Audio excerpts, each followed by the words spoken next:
pour moi, la francophonie, c'est un espace, je perçois, beaucoup plus comme bon pour les entrepreneurs francophones.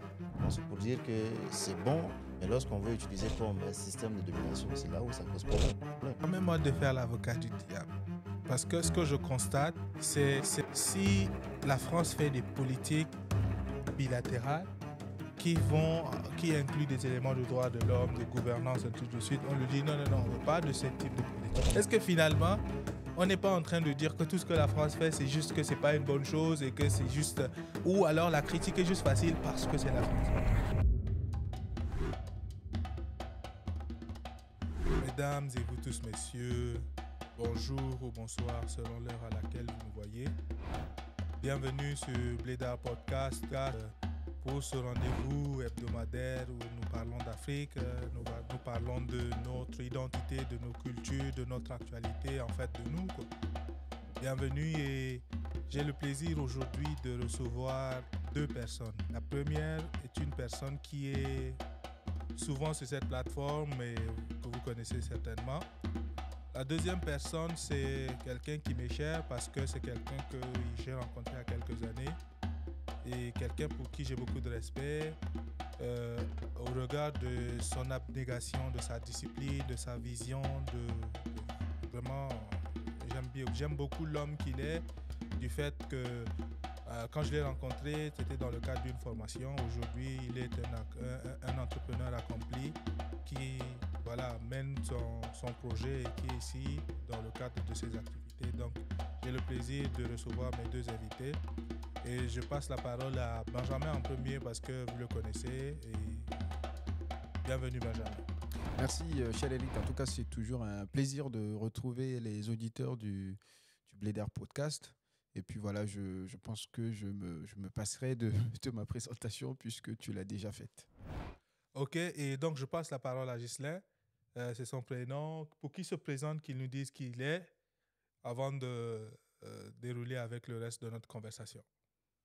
Ok, merci Monsieur Eric, merci Benjamin, merci aux auditeurs de Blédard Podcast. C'est ma première fois d'être à ces studios. Je suis assez un peu stressé. Déjà ma première fois même d'être dans un studio ici à Paris. Alors, je suis Binda Djengotabe Gislain, chimiste raffineur de formation, employé à temps plein au sein de la raffinerie de Yarmaya, promoteur également des carreaux entreprises.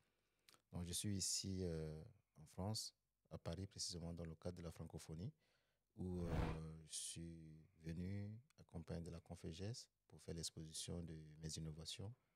Donc, voilà. Ok, d'accord. Bienvenue sur Blédard Podcast. Il n'y a pas de raison d'être stressé, principalement parce que la conversation qu'on a, on les a déjà hors caméra, que ce soit avec Benjamin ou avec moi. Nous sommes on se connaît depuis longtemps, on parle, donc il n'y a pas de raison de stresser. Mais pour ceux qui ne te connaissent pas, est-ce que tu pourrais parler de ton parcours? Tu as parlé juste de ce que tu fais. Est-ce que tu peux déjà évoquer un peu ton parcours avant qu'on ne continue?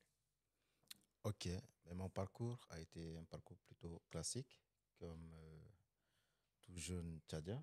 Donc, j'ai fait des études secondaires au lycée LNDT, lycée Notre-Dame du Tchad, précisément à Mondou.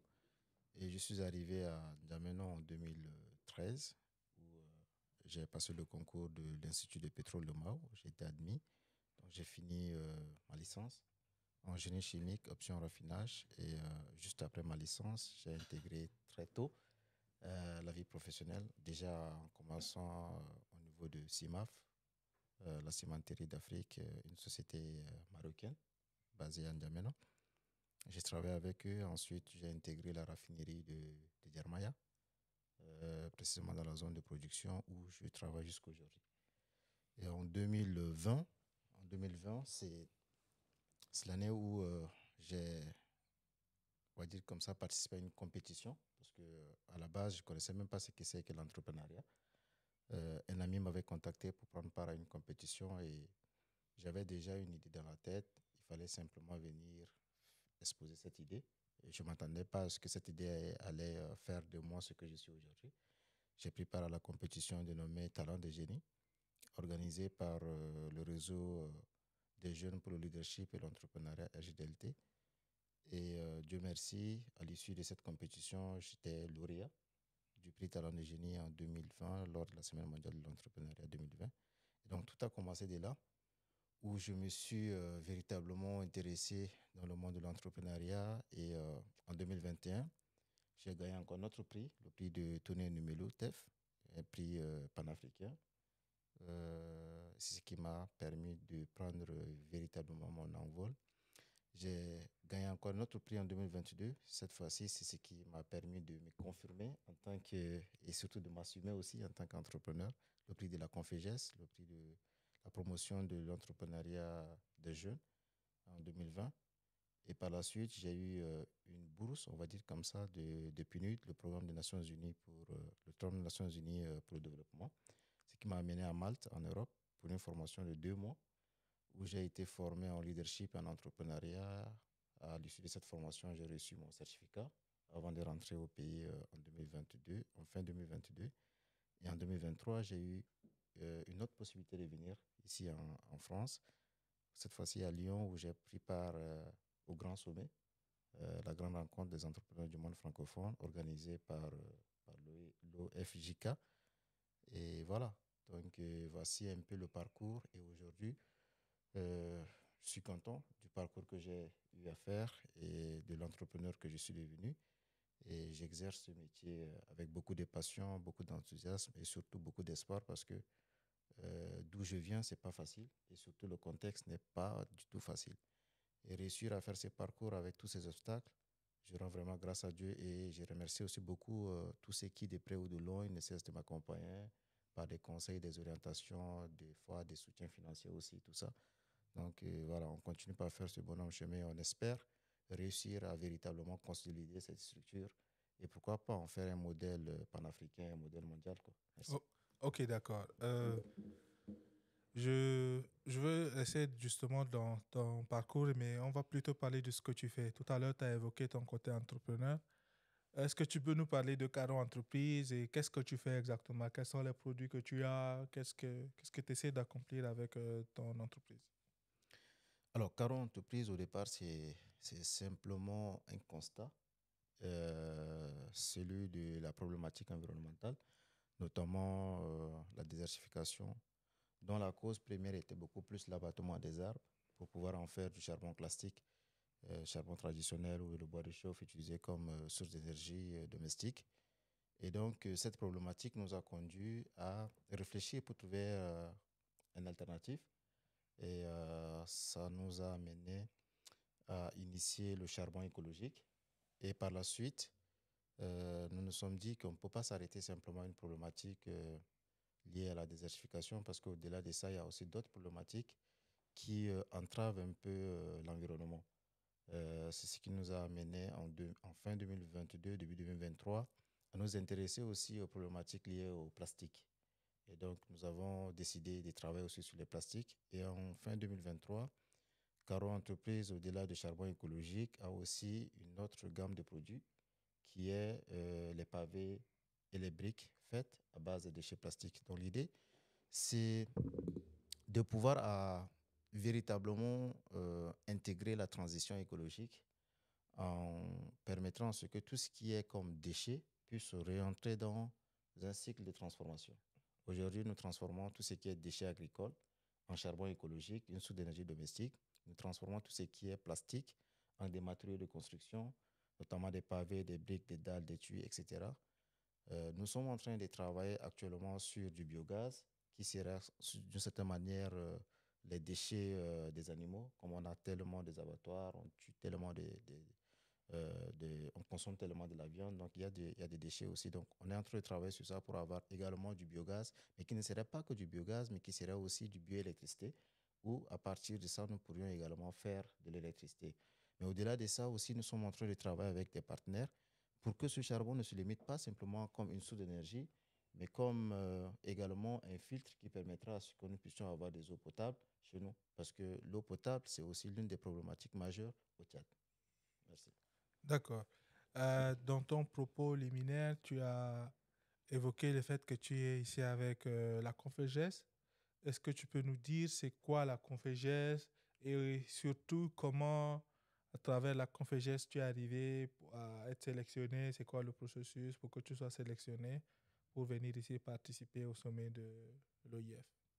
Euh, L'histoire avec la Confégès a commencé en 2021, où je me suis intéressé par l'intermédiaire d'un ami à des formations que la branche de la conférence des ministres de la francophonie, c'est ça la Confégès.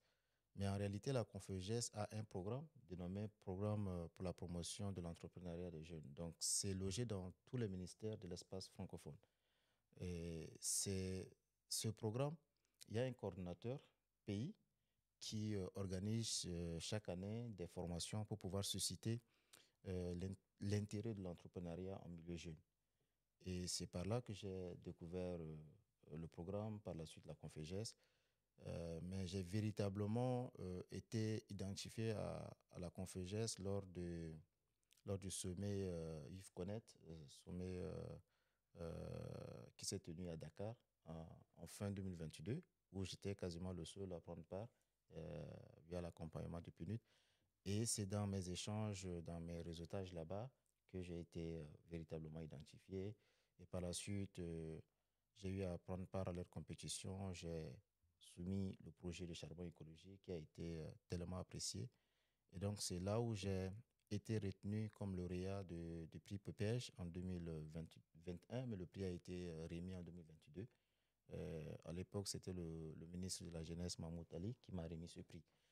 Et donc, la Confégès est beaucoup plus un organe, sinon une institution intergouvernementale dont son plan d'action majeur repose sur le sport et sur la jeunesse de manière générale.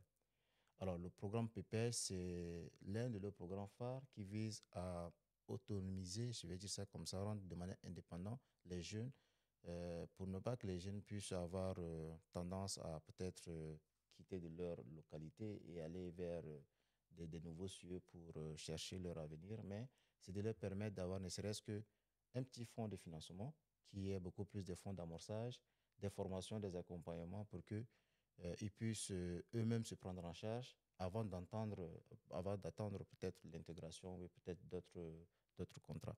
Donc voilà un peu ce que la Confégès fait. Donc c'est un organe qui est lié complètement à la francophonie, à l'Organisation internationale de la francophonie. Ok, d'accord. En parlant d'organisation, je voudrais poser la question à Benjamin.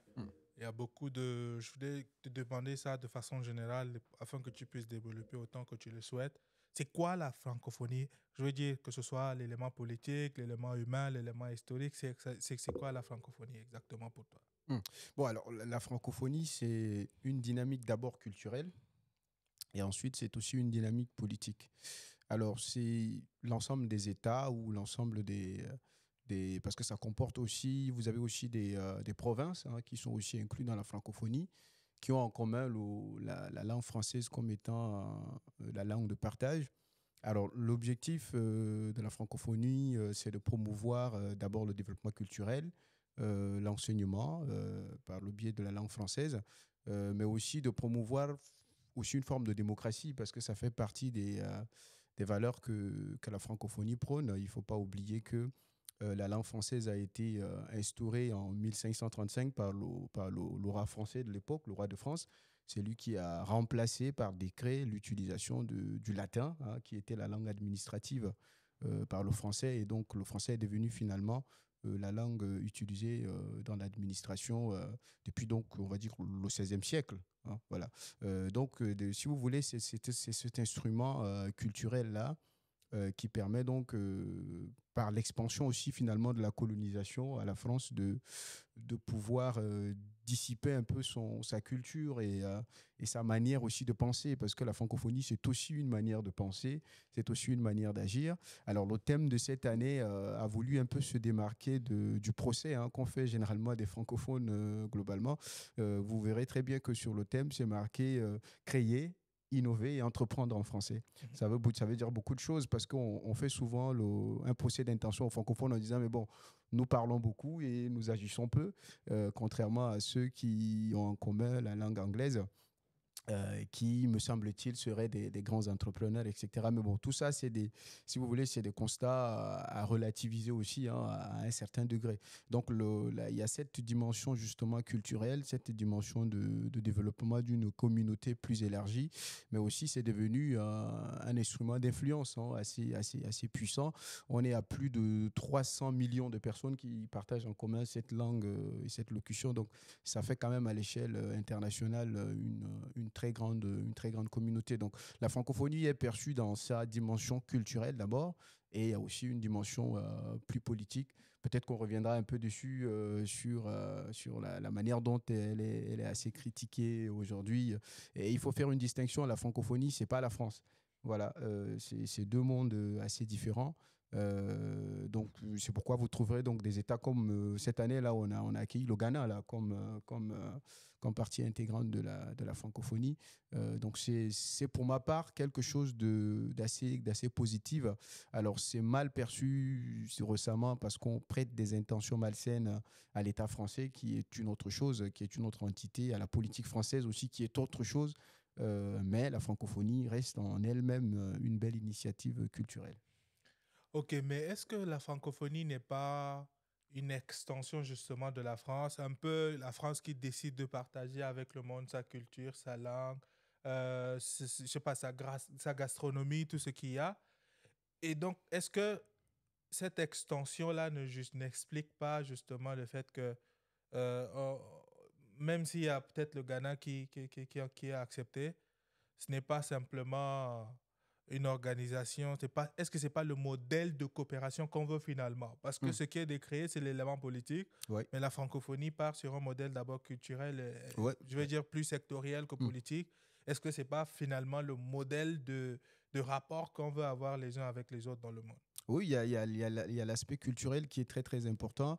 Et donc, parce que la France a eu quand même beaucoup de succès, hein, par le biais de la francophonie. La France doit s'estimer heureuse d'avoir eu beaucoup de succès dans ce sens-là. Et aujourd'hui, elle perd en tout cas de plus en plus d'influence dans cette grande famille-là, parce que vous avez des États qui ont rejoint même la Commonwealth, je pense notamment au Gabon, qui était très francophile. Bon, ça change, les rapports ont un peu changé avec l'arrivée au pouvoir de M. Brice Clotaire, mais avec Ali Bongo, on l'a bien vu quand il était menacé, c'était en anglais qu'il parlait finalement. Bon, bref, voilà. Bon, bref, on va pas rentrer dans les détails, mais c'est pour vous dire justement que la France a un peu perdu de son influence culturelle justement dans cette zone qu'elle a initiée, hein, qu'elle a initiée véritablement par le biais de sa langue.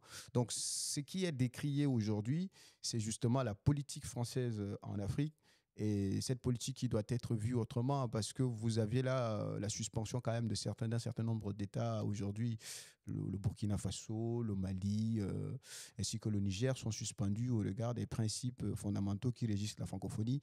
Un coup d'État constitue un renversement de gouvernement et donc systématiquement une suspension. Mais paradoxalement et parallèlement, vous avez aussi le constat que d'autres États ne sont pas suspendus, non, ils sont même réadmis au sein de l'enceinte de la francophonie. Donc, il y a, si vous voulez, cette critique, hein, qui est faite à la politique française dans la francophonie du deux poids, deux mesures, et qu'il faudrait que la diplomatie française regarde avec beaucoup d'objectivité et aussi prenne des décisions dans le sens de privilégier cette dynamique culturelle qui permettrait une meilleure intégration. Voilà. Mais Benjamin, permets-moi de faire l'avocat du diable. Parce que ce que je constate, c'est si la France fait des politiques bilatérales qui incluent des éléments de droits de l'homme, de gouvernance, ainsi de suite, on lui dit non, non, non, on ne veut pas de ce type de politique. Si on doit avoir un rapport, c'est un rapport plus culturel, peut-être des éléments humains sur lesquels on peut se connecter plus facilement. Ce qui se fait au sein de la francophonie. Mais même là-bas aussi, on reproche à la France à présent. Est-ce que finalement, on n'est pas en train de dire que tout ce que la France fait, c'est juste que ce n'est pas une bonne chose et que c'est juste... Ou alors la critique est juste facile parce que c'est la France. Bon, je ne dirais pas que c'est une critique qui est facile. Alors, à vrai dire, c'est très complexe, hein. C'est très complexe. C'est des rapports qui datent de longue date. Donc aujourd'hui, il y a des épiphénomènes qui ont créé, si vous voulez, le sentiment, ce qu'on qualifie de sentiment anti-français, etc. Et dont je dis toujours que ça n'a rien à voir avec la francophonie, qui est un espace culturel et de diplomatie qui va au-delà finalement de la France. Donc, il ne faut pas considérer ces épiphénomènes comme étant des choses qui remettent systématiquement en cause tout le rapport de la France avec l'Afrique. Mais en même temps, il y a aussi une autre dynamique que la France doit entendre, c'est-à-dire celle de considérer que finalement, il y a aussi une jeunesse qui réclame quelque part une forme d'équité dans des rapports qui existent de manière bilatérale. Et aussi cette jeunesse qui se dit, mais est-ce que finalement ce que je vois en France, pourquoi je ne le vois pas chez moi? Donc c'est des questions légitimes hein, qui se posent. Et puis bon, je pense que la diplomatie française a intérêt à travailler sur ces questions-là. Je pense qu'elle le fait d'ailleurs. Et aussi parce que bon, je pense que ce sommet a aussi été l'occasion hein, d'avoir eu des rencontres bilatérales avec un certain nombre d'États où justement il y a des crises et des tensions politiques assez palpantes. Donc c'est pour vous dire que globalement, ce n'est pas blanc, ce n'est pas noir, mais c'est assez gris. Et c'est un peu, c'est assez complexe et dépendamment justement de l'évolution de la jeunesse, on verra si d'ici là, la France arrive à se remettre un peu sur une bonne posture avec le continent. En tout cas, c'est dans son intérêt, hein, moi je le pense. Voilà. Ok. Est-ce que globalement, tu dirais que la tendance au sein de la francophonie est plutôt francophile ou plutôt francophobe? La tendance dans la francophonie, elle est... alors, c'est mitigé. Ben, je pense qu'il y a une tendance positive qui est francophile. Bon, si on voit des États comme le Ghana intégrés, ben donc ça veut dire que le Ghana qui est anglophone, qui intègre, je pense que c'est plutôt positif. Il n'y a pas de malaise en particulier à diffuser la langue française en réalité, mais ce qui est contesté, c'est plutôt l'instrument politique qui est contesté. Voilà. Ok. Mais la francophonie, je pense pour moi, c'est des expériences personnelles aussi, la perspective ou la perception de chacun de la francophonie, au-delà de l'analyse, on va dire, générale et plus théorique que Benjamin vient de faire. Je voudrais poser la question à Ghislain. Pour toi, c'est quoi la francophonie? Ok. Moi, en tant qu'entrepreneur, je perçois la francophonie comme un espace plutôt positif pour moi, de mon point de vue, parce que ça fait quand même plus de 300 millions de gens qui parlent la langue française. Et, et pour moi, ça représente beaucoup en termes d'échanges commerciaux. Et aussi, j'entrevois par là la francophonie comme un espace aussi d'intégration, parce que tu vois, c'est plus facile pour moi de me retrouver dans un pays où on parle la même langue, que je comprends, j'entends, voilà, je discute avec les gens. Juste une anecdote, je suis arrivé au Ghana, ça fait en 2021. J'ai passé quasiment 4 heures de temps à l'aéroport parce que je ne connaissais pas parler la langue anglaise. Et les gens que j'ai rencontrés ne voulaient pas parler la langue française avec moi. Ils ne Donc, voulaient pas ou ils ne savaient pas parler? ben, je ne sais pas. Je sais pas. On peut penser Parce qu'ils que ne savaient pas. je peux pas dire qu'ils... En fait, 10, 20, oui, mais tout le monde dit que no speak French, no speak French, tu vois, c'est compliqué. C'est pour te dire que pour moi, la francophonie, c'est un espace, je perçois beaucoup plus comme bon pour les entrepreneurs francophones. Très bon pour les entrepreneurs francophones parce que ça fait aussi 16% de la richesse du monde qui est partagée entre nous, francophones. Et aujourd'hui, avec des rencontres comme ce que j'ai vécu, j'ai rencontré des Québécois, j'ai rencontré des gens du Cambodge, j'ai rencontré des gens de l'Arménie, j'ai rencontré des gens de partout. Je ne savais pas que ces pays-là parlaient aussi, même le Le Vietnam. Vietnam, ouais. Je ne pensais pas qu'il y avait des gens qui parlaient la langue française. J'étais étonné. Il a fallu que je vienne ici, je découvre que c'est beaucoup, c'est 88 États, c'est quand même beaucoup. Et pour moi, c'est une richesse. C'est une richesse qu'il faut qu'on partage. Maintenant, il ne faudrait pas que les politiques aussi rendent le partage pour nous, les entrepreneurs, difficile. Parce que vous voyez, quand les politiques ne se comprennent pas, c'est difficile pour nous, les entrepreneurs aussi. Aujourd'hui, par exemple, la situation politique entre le Burkina, le Niger ou bien le Mali avec la France, ça ne permet pas un bon climat d'affaires pour les entrepreneurs de ce pays-là.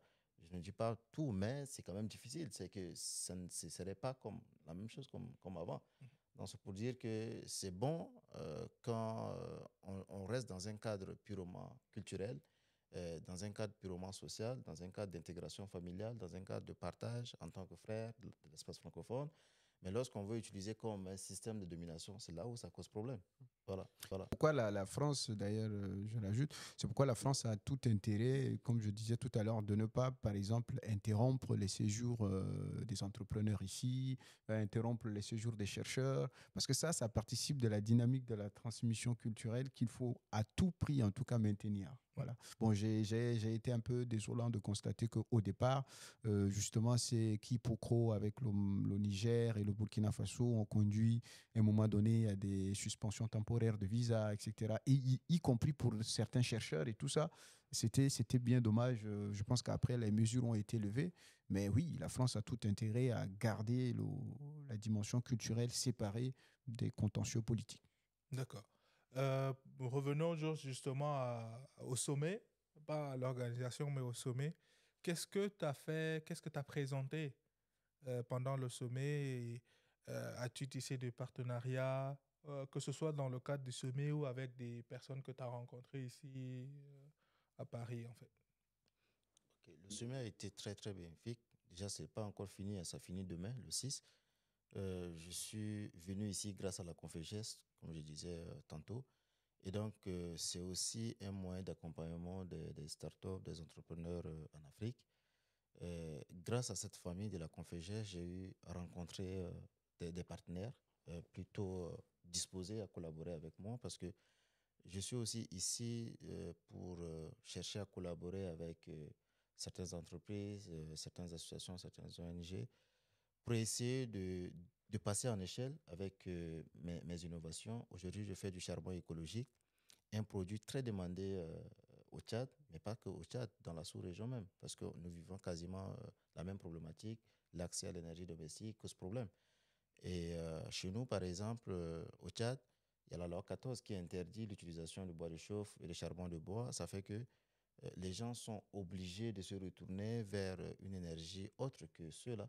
Malheureusement, l'accès à l'énergie moderne, dite le gaz ou bien l'électricité, c'est moins de 7% de la population qui a accès à ça.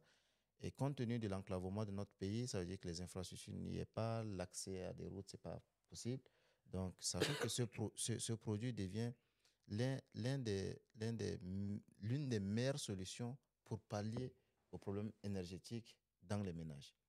J'ai eu cette occasion de voyager avec le PNUD pour le programme de résilience énergétique où on a fait l'Est du Tchad. J'étais dans les camps des réfugiés. Je voyais comment est-ce que les mamans prennent leurs enfants, des fois les nourrissons, sur le dos d'âne pour parcourir 60 à 65 kilomètres. Parfois, ils entrent même, ils traversent la frontière du Tchad, ils entrent au Soudan pour chercher pas que du bois, pour chercher des brindilles de bois pour ramener pour que les enfants puissent trouver de quoi manger. C'est vrai, il y a des organisations internationales des Nations Unies qui font dans la distribution des vivres. Mais nous ne pourrions pas manger des vivres sans les cuire. Il faut de l'énergie domestique. Donc, c'est pour te dire que le problème, il est réel, il est visible. Et donc, nous sommes ici pour pouvoir trouver des partenaires qui vont nous permettre d'avoir des machines. Aujourd'hui, nous sommes à 150-250 kg de production par jour. Il nous faut passer au minimum à 30 tonnes de production journalière. Au minimum, je dis bien. Et même 30 tonnes, on ne peut même pas couvrir la population tchadienne. Pour couvrir la population tchadienne, il faut en moyenne, je dis bien en moyenne, pour couvrir peut-être entre 50-60% de la population, il faut en moyenne produire 1200 tonnes par jour de charbon écologique pour répondre à cela. Donc, vous savez que c'est pour te dire que le problème, l'impact, il est réel. Et pour ça, ce n'est pas une start-up qui peut le faire, mais c'est vraiment, au-delà d'une start-up, c'est vraiment euh, la relation qu'on pourrait tisser avec des partenaires, comme des partenaires étrangers, pas que français, mais des partenaires étrangers, pour pouvoir permettre à ce que nous puissions passer à l'échelle et réussir à dupliquer l'entreprise dans au moins les 5 grandes villes, par exemple, du Tchad, pour nous permettre de répondre à cela. Et ça se passe plutôt bien parce que j'ai rencontré beaucoup de gens qui sont intéressés, où nous avons déjà commencé une discussion en ce sens-là. Et je pense que avant la fin de ce mois, je dois être au Cameroun pour poursuivre aussi cette discussion avec l'un de mes partenaires que j'ai trouvé ici. Je dois aussi me rendre au Sénégal en décembre pour pouvoir discuter aussi avec l'un de nos partenaires. Et donc, je remercie la Confégesse pour cette opportunité parce que si j'ai resté en Djamena, non, je pense pas que je pourrais aussi rapidement avoir accès à ces partenaires qui sont vraiment des gens qui ont une disposition plutôt bien aisée pour nous soutenir. Et nous ne sommes pas venus simplement dans le cadre du charbon écologique, mais nous avons aussi le pavé, les briques et autres, qui entrent dans l'utilisation des matériaux de construction. Et il faut dire, le ciment chez nous est cher. J'entends des gens dire à cause de l'inondation, il faut réduire le prix des ciments, ce qui n'est pas... Je pense qu'on l'a dit ici d'ailleurs. Moi, j'avais souhaité qu'il y ait des fondations un peu plus élevées, donc j'ai plaidé pour ça. Non, ce qui n'est pas la raison, ça. Ce n'est même pas la solution. En fait. Alors, donc, c'est pour te dire que les matériaux de construction sont aussi des problèmes que nous rencontrons beaucoup plus au Tchad. Parce que nous dépendons beaucoup plus des industries extérieures. Okay? Et même ceux qui sont chez nous, toute la technologie et tout ce qui est côté technique est détenu par les gens de l'extérieur. Pas qu'il n'y a pas des gens qui peuvent faire au Tchad, mais la négociation a fait que c'est des gens de l'extérieur qui le font et ils s'imposent à nous. Et nous, en tant que consommateurs, nous ne pourrions que subir. Nous ne pourrions que subir. Donc, nous avons aussi discuté avec des partenaires pour que nous puissions avoir ne serait-ce qu'une micro-usine de valorisation des déchets plastiques pour nous permettre d'avoir des matériaux de construction durables, mais accessibles et abordables à la population. Et au-delà de ça, nous pensons également qu'il serait important de pouvoir installer pour la toute première fois un centre de stockage contrôlé des déchets au Tchad. Même si on n'a pas au Tchad, même si ce n'est pas dans tout le Tchad, au moins c'est pour la ville d'Injamena, pour que nous puissions essayer quand même de faire ce qu'on appelle la gestion des déchets. Aujourd'hui, ça n'existe pas. Et ce n'est pas normal. Pour un pays qui est en pleine urbanisation, on est à 2 à 3 millions rien que pour la ville d'Injamena. Pour ceux qui ont quitté la ville d'Injamena il y a 5 ans ou 3 ans, maintenant quand tu arrives, tout est dans les bouchons. Il y a beaucoup d'embouteillages. Ça veut dire que la densité de la population a augmenté. Et qui dit densité augmentée dit aussi la quantité de déchets générés par les ménages augmente aussi.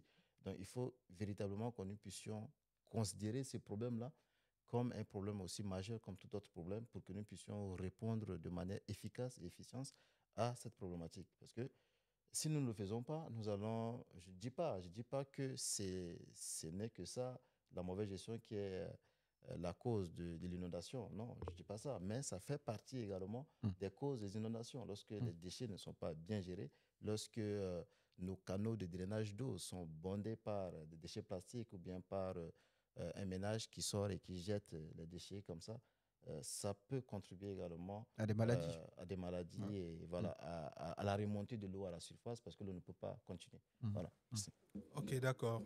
Je vais donc faire un petit récap. Voici le charbon qui est vendu par Caro Entreprise et puis nous avons ce pavé-là qui est là donc que ceux qui veulent construire en N'Djamena puissent contacter Ghislain pour avoir le matériel. Il est solide. Quand on le voit, on ne voit quasiment pas la différence avec un pavé traditionnel. Donc, autant en profiter, c'est bien pour l'environnement. Et puis, il faut que les gens comprennent que c'est justement le changement climatique qui fait que le niveau, la perturbation au niveau des pluies, les inondations, tout ce qui arrive, c'est lié. Même si on a l'impression que c'est un phénomène lointain, aujourd'hui, on ne peut plus prétendre que c'est lointain parce que nous subissons tous, d'ailleurs, les effets du changement climatique. Je voudrais revenir un peu dans le cadre diplomatique avant de toucher avec Ghislain certaines thématiques. Il y a dans l'actualité, pour rester au sommet, nous avons vu que le président Mahamat Idriss Déby est passé ici à Paris dans le cadre du sommet. Alors qu'initialement, ça avait été prévu qu'il ne serait pas là. Il y a eu des ajustements certainement de dernière minute. Il était ici certainement. Je suis convaincu que ces rencontres sont allées au-delà du cadre purement de la francophonie. Est-ce que ce déplacement-là, ce serait légitime de l'interpréter comme un peu un arrangement ou en tout cas un réchauffement des rapports entre N'Djamena et Paris? Bon, c'est difficile à dire. C'est difficile à dire parce que, bon, vous savez, l'agenda des présidents, ça bouge. Hein. Ça bouge constamment. Et puis, après, l'annonce d'être quelque part ne signifie pas forcément qu'on sera là ou qu'on a annoncé qu'on ne serait pas là, ne signifie pas non plus qu'il ne faut plus venir. Donc, c'est difficile à dire, c'est mitigé. De porter un regard là-dessus. En tout cas, ça veut simplement dire que quelque part, il y a un signe de plus de dégonflement, voilà, d'apaisement, on va dire comme ça. Parce que ces derniers temps, il me semble qu'il y avait manifestement quelques petits, pas de tension, mais quelques petits refroidissements dans l'air. Donc oui, on peut considérer ça comme étant un déplacement qui avait aussi pour objet de mettre sur la table certaines discussions. Bon, Jeune Afrique a aussi publié quelques articles là-dessus, ainsi que Le Monde aussi. Ils ont publié quelques articles là-dessus. Après, il y a pas mal de questions de coopération bilatérale qui sont susceptibles d'être discutées. Le Tchad est un enjeu très stratégique, en tout cas pour la France. Donc, alors, je ne veux pas faire une interprétation outre mesure. Donc, je dirais simplement que bon, ça rentre un peu dans les lignes de discussion dans le cadre des relations bilatérales normales, quoi. Voilà. Ok, et parallèlement au réchauffement ou à l'apaisement entre N'Djamena et Paris, il y a une actualité qui pour moi était intéressante et je voudrais avoir juste ton ressenti là-dessus. C'est l'arrestation de ces influenceurs russes quand ils sont arrivés au Tchad. On a vu il y a quelques jours en fait que des influenceurs russes qui sont déjà spécialisés un peu dans la désinformation, ils sont connus pour ça, ils sont connus pour être proches de Prigojine, le premier responsable, enfin l'homme de Wagner qui est décédé, qui serait décédé, je l'ai dit. Et aujourd'hui, le contexte, il me semble un peu bizarre. Déjà, lorsqu'on parle de désinformation, il y a quelques numéros plus haut, on a parlé du fait que le classement des gens qui font beaucoup de désinformation en top 3, il y a la Russie, il y a la Chine et il y a les Émirats. C'est les trois qui font le plus de désinformation en Afrique de façon générale. Il y a eu ce classement-là qui est sorti. On a l'impression que c'est comme si le Tchad essaie de se protéger de plus en plus parce que dès qu'ils ont atterri, ils ont été arrêtés. Et puis finalement, je pense peut-être qu'ils sont expulsés ou relâchés, je n'en sais rien. Mais quelle est ton interprétation de cette arrestation-là? Parce qu'on a l'impression que quelque part, les yeux s'ouvrent un peu, au moins, pour dire que lorsque quelqu'un a cette réputation, il faut vérifier, pays, c'est ça. Il faut s'assurer justement qu'il y a une vérification. Voilà. Bon, j'avoue que tu m'apprends cette information. Si j'étais un peu outside en ce qui concerne l'actualité sur le plan national. Là. Donc, tu m'apprends un peu cette information. Bon, après, il y a eu aussi en parallèle l'expulsion là, de M. Reed, l'Américain, l'avocat américain qui devait tenir une conférence avec Jacqueline Moudena. Bon, je ne sais pas si bon, les bases sont différentes. Mais oui, la question de la désinformation est quand même une question à laquelle les États sont sensibles et donc le Tchad en plus particulièrement parce qu'il y a beaucoup d'utilisateurs d'Internet, bon, Facebook plus particulièrement. Facebook est très accessible. Donc je ne sais pas si cette arrestation, peut-être ça rentrait dans le cadre des questions de sécurité nationale. Hein. C'est possible que ça rentre dans le cadre des sécurités nationales et donc de procéder à des investigations pour voir pourquoi ils sont là. C'est des questions assez légitimes que l'État a le droit de se poser et surtout vis-à-vis des citoyens qui viennent d'un État dont la réputation est un peu discutable. Donc oui, moi je l'inscrirais plutôt dans cette démarche-là parce que je n'ai pas outre mesure d'infos pour en évaluer la pertinence. Mais bon, ça reste peut-être une question de sécurité nationale. Ok. Oui, moi je pense qu'il y a un peu... La raison pour laquelle je l'interprète comme je l'ai dit, c'est que si le Tchad voit des menaces extérieures, on va dire ça comme ça, et que le Tchad décide d'agir, pour moi, c'est une bonne démarche. Je tire le chapeau parce que ça veut dire qu'on prend conscience que la désinformation a le potentiel de complètement déstabiliser le pays. Il suffit qu'une mauvaise information soit circulée Surtout si on a des relais solides, ça peut créer vraiment un mouvement de foule qui peut causer vraiment des dommages sérieux au pays. Donc, pour moi, lorsque j'ai vu les deux actualités, je me suis dit, en fait, si on arrête le russe, si on expulse l'américain, c'est que quelque part, on est un peu juste peut-être dans l'approche. Donc, pour moi, ça, c'est pour ça que je l'interprète comme tel. Je vais revenir à Ghislain par rapport un peu à... Tout à l'heure, on a dit qu'il y a un rapport clair, de plus en plus clair, entre le changement climatique et les inondations. Et d'ailleurs, la question est aussi pour Benjamin, c'est l'appui des partenaires en termes de gestion des conséquences de cette inondation. Ce que je veux dire par là, c'est que l'actualité a indiqué que pas que les inondations, mais les maladies ou les difficultés qui viennent avec la période des pluies au Tchad, de façon générale. Il y a les inondations qui ont été extrêmes cette année quand même, mais chaque année, il y a un peu de maladies qui tournent avec le palu, voilà, le palu, ainsi de suite. On a vu MSF qui a vacciné plus de 40 000 enfants un peu dans le Tchad. On a vu l'AFD qui a donné des nourritures aux familles qui sont directement touchées par l'autre. Donc, la coopération humanitaire, on a l'impression qu'elle fonctionne. Elle est un appui, en tout cas, stratégique intéressant pour le gouvernement. Oui, c'est un appui, mais c'est un appui qui est insuffisant. Voilà, c'est un appui qui est insuffisant parce que il faut traiter le mal à la racine. Ouais, il faut traiter le mal à la racine. Comme je le disais il y a de cela quelques semaines, il faut véritablement assainir des villes. Il y a des villes quand même clés, je pense. On ne pourra pas assainir les 1 284 000 km². Il y a déjà une bonne partie qui est occupée par le désert. Mais je pense que s'il y a une responsabilisation des différents ministères et autres, surtout ceux qui s'occupent de l'aménagement du territoire, je pense qu'il faut véritablement non pas être en train de créer un comité de réflexion ou de suivi. Bon, je pense que ça a été plus tard aboli, l'idée.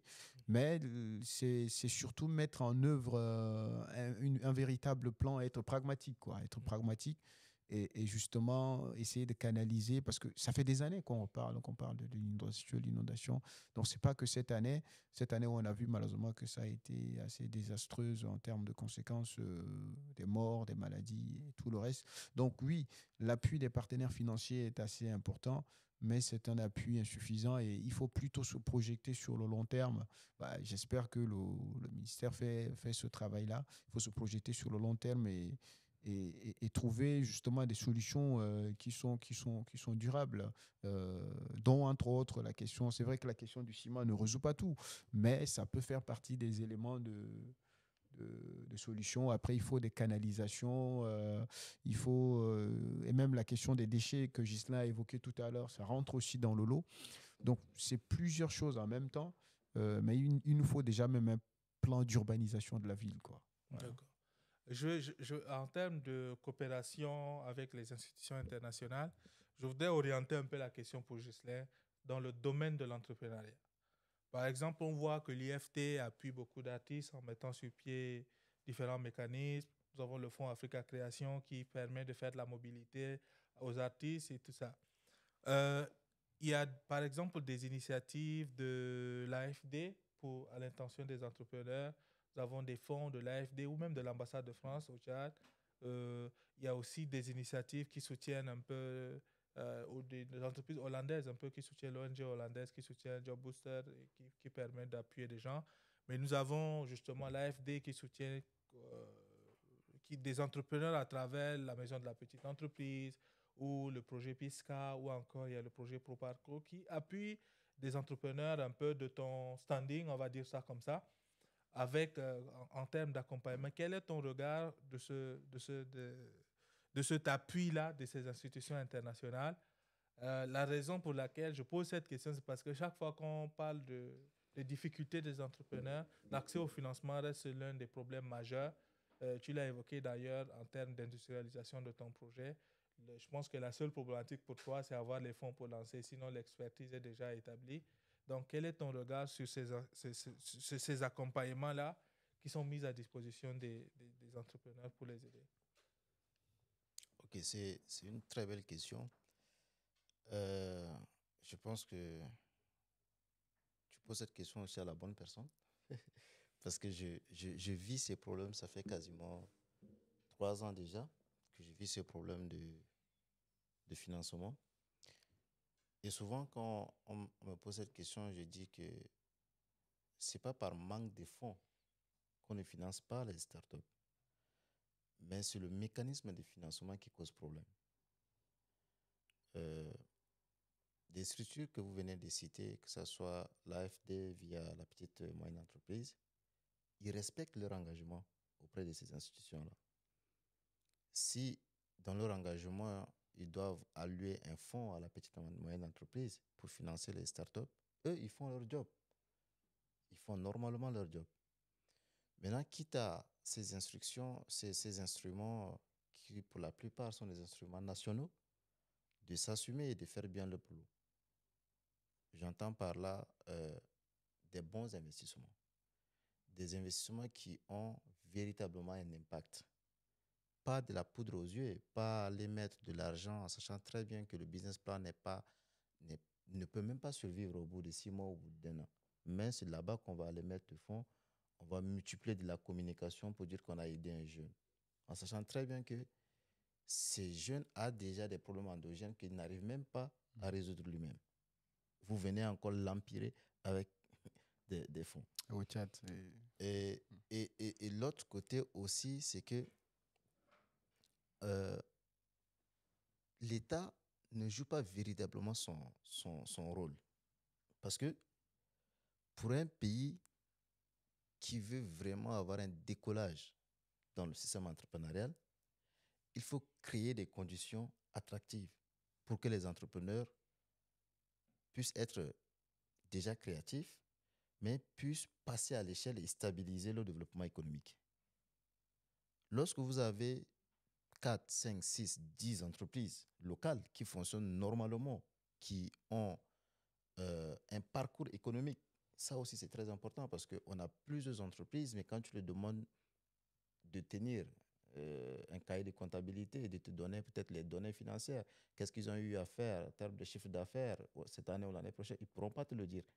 Mais cette entreprise fonctionne, tu vois. Donc quand il y a ce travail-là, hein, de stabilité, de renforcement du tissu économique, d'accompagnement, ça crée une attraction auprès des partenaires qui se disent, OK, au moins eux, ils se défendent eux-mêmes.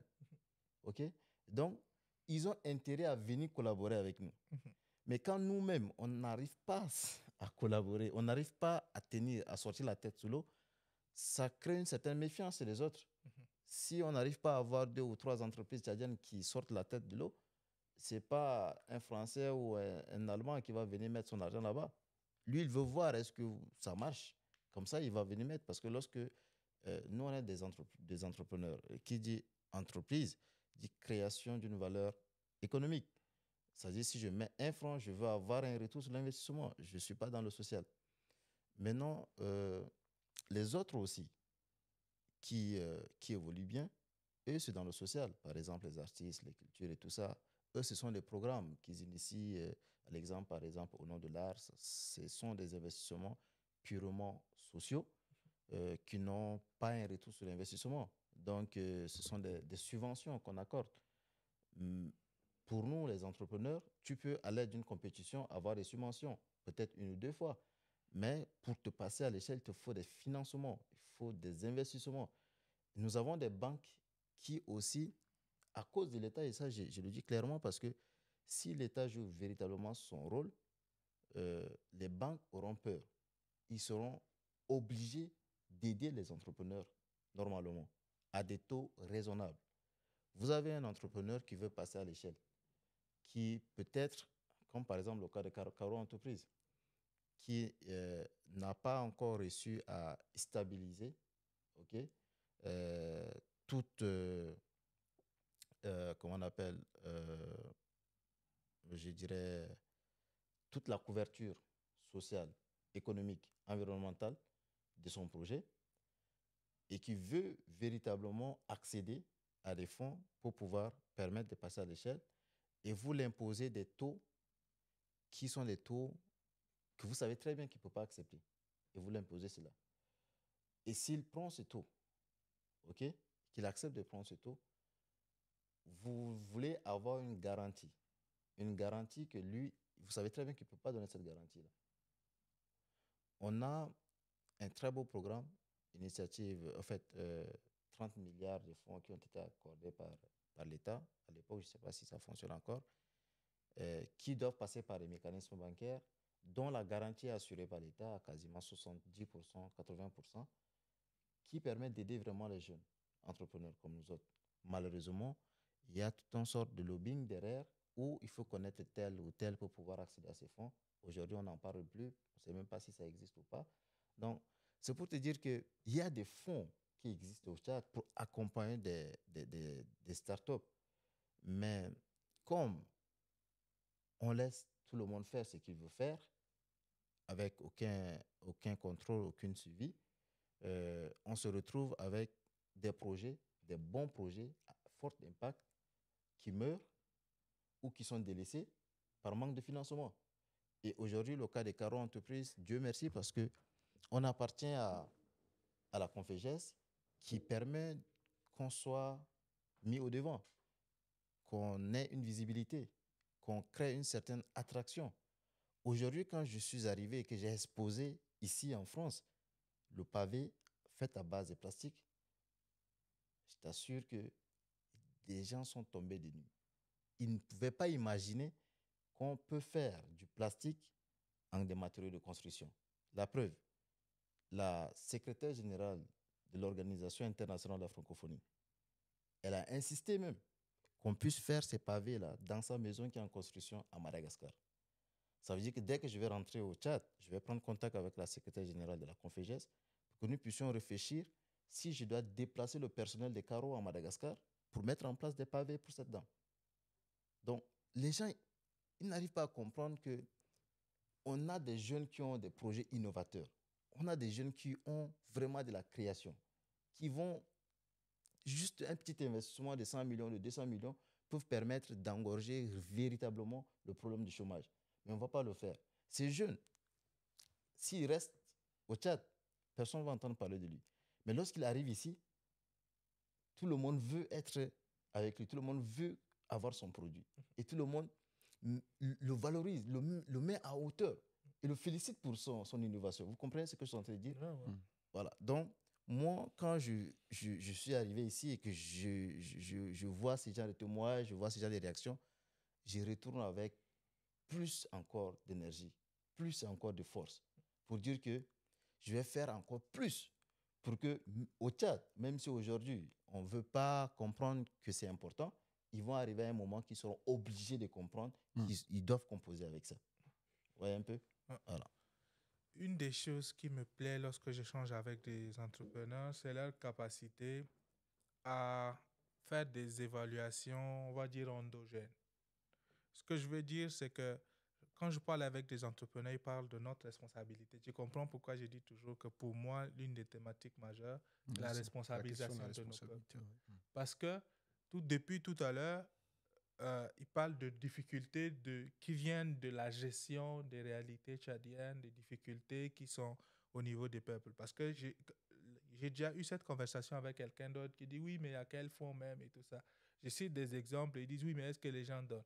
Aujourd'hui, il y a une autre perspective qui dit essentiellement oui, ces fonds sont disponibles, ils sont accessibles, mais soit les conditions, les gens ne remplissent pas les conditions, soit les personnes qui sont chargées de mettre ces fonds à disposition ne choisissent pas les bonnes personnes. Donc, on finance des gens qui vont peut-être se marier avec, acheter une voiture avec, construire leur maison avec, et finalement, le projet pour lequel le financement a été accordé meurt.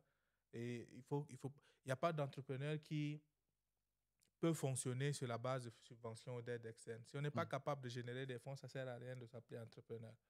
Et c'est un peu dommage, je veux dire, pour un État comme le Tchad, où justement la fonction publique n'arrive plus à absorber la masse des gens qui rentrent sur le marché de l'emploi.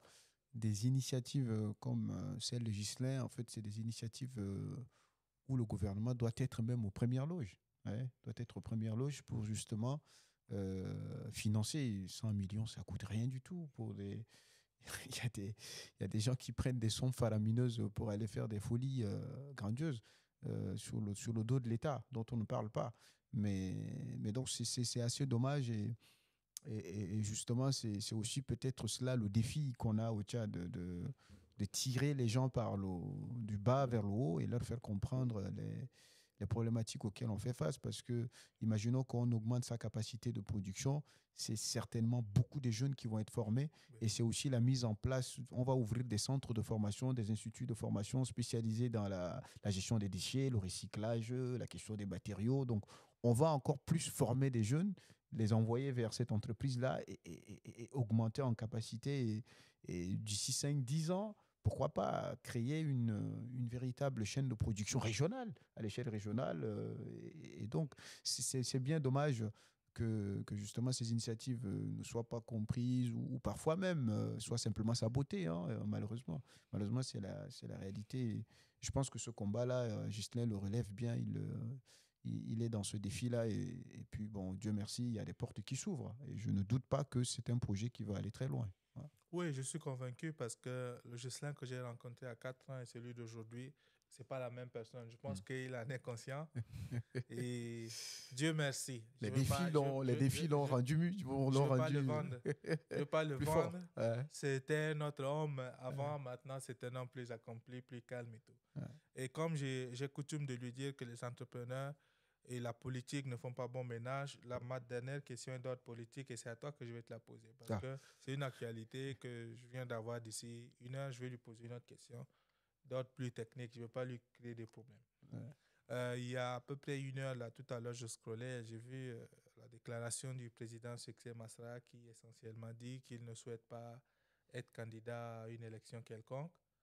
Qu'est-ce que cela implique déjà? Est-ce qu'en termes d'interprétation, on pourrait penser que c'est le parti ou c'est lui personnellement qui ne veut pas être candidat? Et qu'est-ce que cela a comme implication pour la vie politique au Tchad? Bon, je n'ai pas écouté ces propos de moi-même, donc je ne saurais pas. Si elles étaient avérées, alors, quel serait ton regard? Il fait l'homme politique aujourd'hui. Bon, là, je suis assez objectif quand même. Je suis assez objectif puisque comme je t'ai dit, hein, j'ai pas écouté ces propos de moi-même, je l'ai appris. Et puis bon, après, je pense que les transformateurs se sont inscrits plus ou moins dans une dynamique de cogestion. Hein, c'est ce que j'avais dit. Ils se sont inscrits dans une dynamique de cogestion.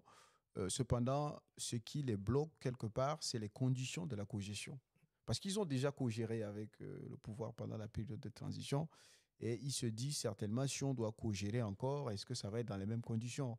Le Premier ministre l'a dit, bon, on ne leur a pas alloué les budgets qu'il fallait. Il y avait des problèmes parce qu'on, semble-t-il, leur mission n'était pas payée, etc. Il y avait plusieurs problèmes. Donc la question qu'ils se posent justement, c'est les conditions posées par rapport à cette cogestion. Et je ne sais pas s'ils sont arrivés encore à un compromis. Ça, je ne saurais vous le dire, mais une chose est certaine, c'est qu'ils sont dans cette dynamique de cogestion parce que vous avez vu, la dynamique de la lutte a complètement changé hein, depuis la période des accords de Kinshasa. La dynamique a changé, même si ils prônent que la vision reste sensiblement la même, la dynamique a changé. Donc, ils sont dans cette logique-là, je pense, de cogestion. Et peut-être que ce qui les défavorise actuellement, c'est les conditions qu'eux, ils posent justement au gouvernement en place. Alors, ça reste quand même un gros parti politique. Donc, je pense que s'ils loupent les législatives, ce serait bien dommage quand même. Voilà, donc je ne sais pas dans quel sens il inscrit ses propos, parce que lui, se présentant en tant que député, je ne le pense pas, mais certainement que son parti doit se lancer dans ces législatives, sinon pourquoi avoir demandé aux gens de candidater, etc. Donc, est-ce que lui le dit en excluant sa propre personne de son parti, qui est une corporation, ou bien il s'inclut lui-même et inclut aussi son parti de facto? Ça, je ne saurais vous le dire, mais je sais quand même que depuis, ils sont dans une logique de cogestion, mais ce qui bloque, c'est les conditions. Je pense que s'il y a une chose que la vie politique tchadienne nous a apprise à propos du docteur Succès Masra, c'est que c'est un stratège. Il ne fait jamais rien pour rien, il ne dit jamais rien pour rien. Donc, on va attendre déjà pour voir si ces propos sont vrais. Et surtout, qu'est-ce que cela impliquerait? Et je suis sûr qu'il accordera une explication détaillée en temps opportun. Le dernier virage qu'on va amorcer est celui de poser quelques questions à l'invité Ghislain. Et je demande juste des réponses directes. Pas d'explications, juste des réponses directes. Et je te poserai une série de questions en attendant, enfin, pour écouter tes réponses. La première question est la suivante. Quelle est ta chanson préférée? C'est du gospel. J'aime ta présence. Ta présence me rassure. Je sais pas, c'est le nom de l'artiste, je ne sais plus pas. Ouais, oui, je connais le chant. Ouais, donc c'est une chanson que j'écoute souvent, très souvent, et pour moi, c'est l'essentiel. Quand tu as Dieu dans ta vie, c'est l'essentiel. D'accord. Deuxième question. Quel est le meilleur conseil qu'on t'ait donné? De faire attention aux femmes. Quel est... Mais pourquoi tu ris? Tu dis, tu dois être direct.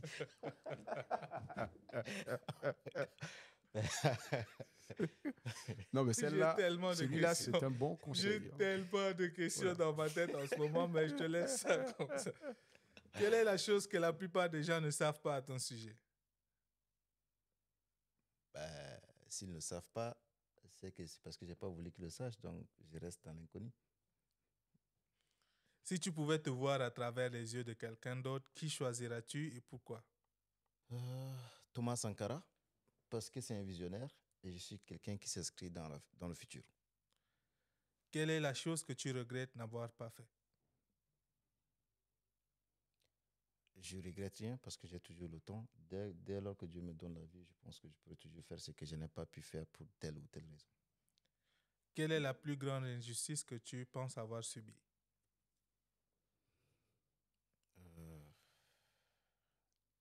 En 2013, j'ai failli ne pas composer le bac parce que j'avais 17 ans. Je trouvais que c'était discrimination anormal. par l'âge. Je trouvais que c'était anormal. Il a fallu que papa vienne avec mes bulletins des 6e, CM2, je pense, pour me justifier. Quelle est la chose la plus importante que tu aimerais enseigner à quelqu'un? La culture du travail et surtout l'honnêteté et la dignité. Quelle est la leçon la plus importante que tu as apprise dans la vie? Il faut compter sur Dieu et plus compter sur toi-même pour ne pas être déçu. Quelle est la décision la plus difficile que tu aies dû prendre? C'est de rentrer au Tchad parce qu'en 2019, j'ai quitté le Tchad pour des raisons un peu compliquées. Et après avoir séjourné 3 mois au Ghana, j'ai décidé de repartir au Tchad, d'où la naissance de Caro Entreprise. Sinon, je ne serais jamais rentré. Peut-être on n'entendra parler jamais de Caro Entreprise. Quelle est la qualité que tu admires le plus chez les autres? Je bavarde beaucoup, mais j'aime quelqu'un de plus calme au fait. Okay. Quel est le rêve que tu n'as pas encore réalisé? Je sais que je vais le réaliser parce que c'est un rêve. Et dès lors que je peux encore vivre ces rêves, je suis sûr que je vais le réaliser. Où est-ce que tu te vois dans 5 ans? À la tête d'une multinationale parce que Caro va être une multinationale. Quelle est ta définition d'un entrepreneur? Un entrepreneur, c'est celui qui soulage la souffrance de sa communauté, de ses proches. C'est ça, pour moi, la valeur d'un entrepreneur. Au-delà de l'économie, c'est d'abord aider les jeunes, en fait, aider les gens autour de soi à pallier à leurs problèmes. D'accord. Et enfin, quel est ton mot de fin pour ce numéro de Blédard Podcast? Merci.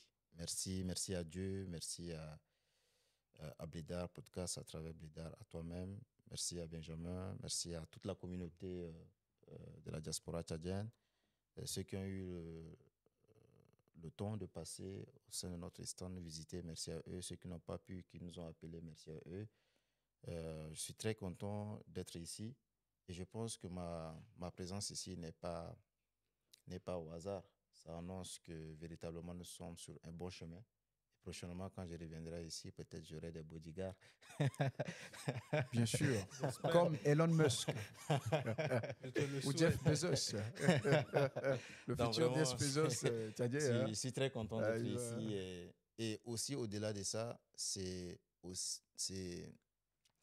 un témoignage aussi pour les jeunes du Tchad que sa condition de vie, sa condition sociale, ou bien le milieu dans lequel nous sommes, ne peut pas conditionner ton devenir.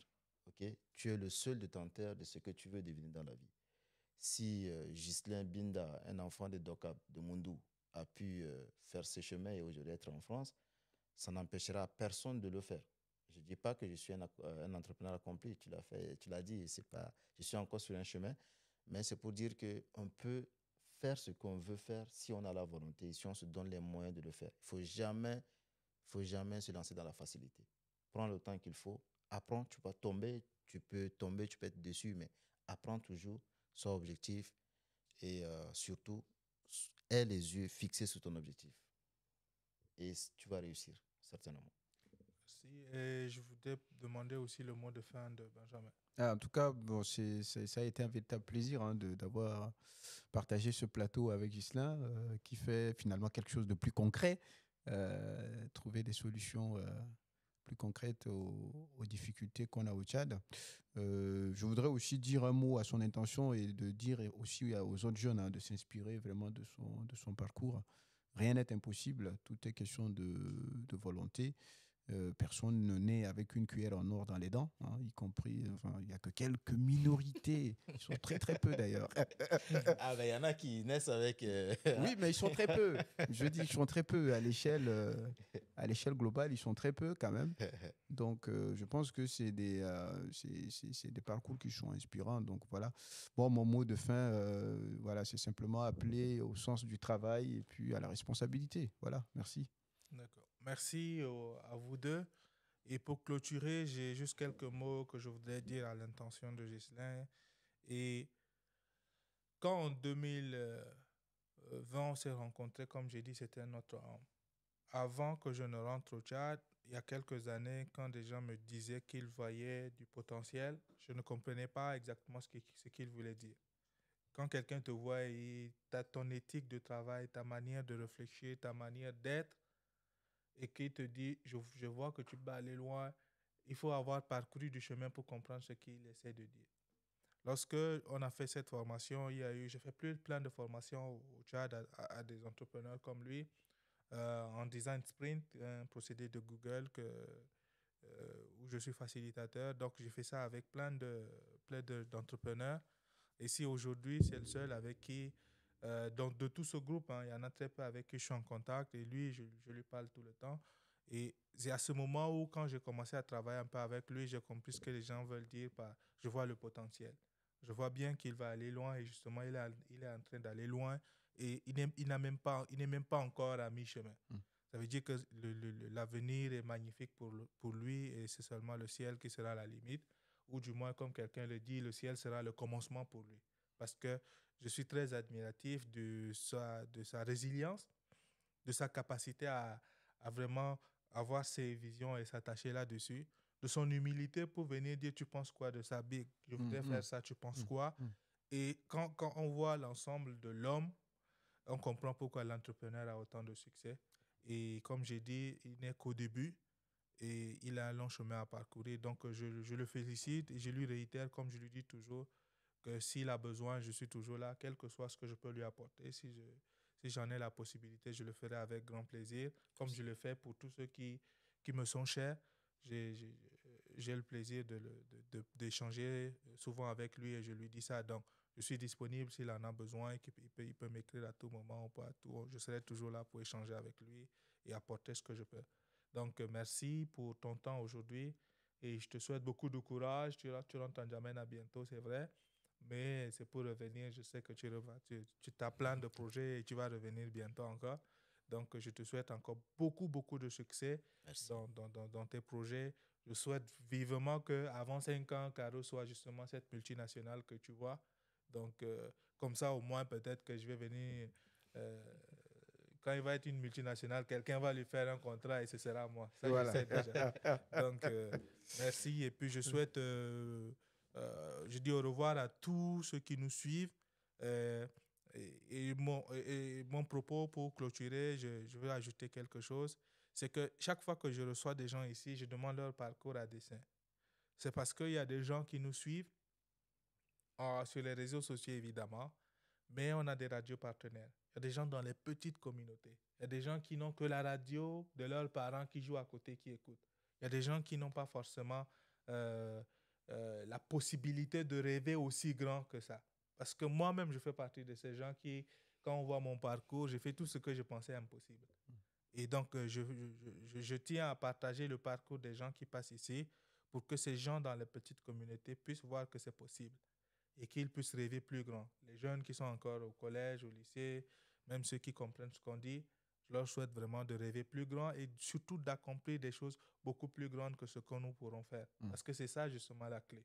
C'est de pousser le rêve quelque part et laisser nos petits frères ou nos enfants dépasser ce qu'on n'aura jamais accompli. Donc, c'est ça l'idée et c'est pour ça qu'on a mis sur pied cette plateforme pour décomplexer les gens, pour faire de sorte que les gens prennent les responsabilités, que nous tous d'ailleurs, nous prenons nos responsabilités et qu'ensemble nous puissions être pragmatiques, être dans l'action et faire en sorte que notre pays change, que nos vies changent et que le continent change afin que la perception qu'on a de l'Africain et du Noir puisse être basculée du positif. Et le plan, c'est que d'ici quelques années, lorsqu'on dira c'est un blédard, que ce soit synonyme de quelque chose de positif et de magnifique et non pas quelque chose de négatif. Donc, merci à tous ceux qui nous écoutent et rendez-vous au prochain vidéo.